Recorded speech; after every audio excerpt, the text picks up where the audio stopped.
তুরস্কের উত্তর পশ্চিমাঞ্চলের বালিকিসির প্রদেশে শক্তিশালী ভূমিকম্পে একজন নিহত হয়েছেন এবং বেশ কিছু ভবন ধসে পড়েছে।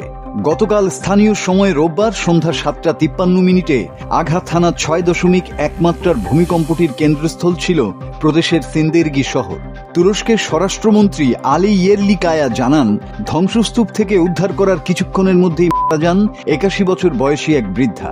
ভূমিকম্পে অন্তত ১৬টি ভবন ধসে পড়েছে এবং ২৯ জন আহত হয়েছেন।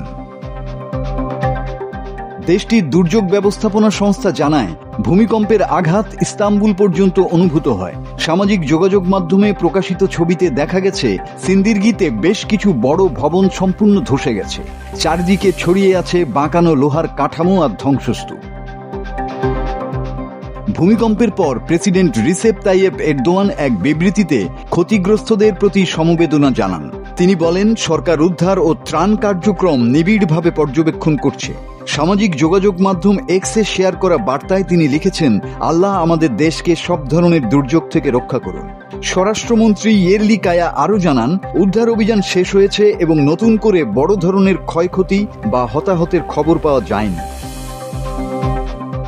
ভূতাত্ত্বিকভাবে ঝুঁকিপূর্ণ এলাকায় অবস্থিত তুরস্ক ৩টি বড় টেকটোটনিক প্লেটের সংযোগস্থলে থাকায় দেশটিতে প্রায়ই ভূমিকম্প হয়। ২০২৩ সালের ফেব্রুয়ারিতে ৭.৮ মাত্রার ভয়াবহ ভূমিকম্পে দেশটির দক্ষিণ পূর্বাঞ্চলে ৫০,০০০-এরও বেশি মানুষ মারা যান। একই ভূমিকম্পে প্রতিবেশী সিরিয়ায় নিহত হয়েছিলেন আরও ৫,০০০ মানুষ।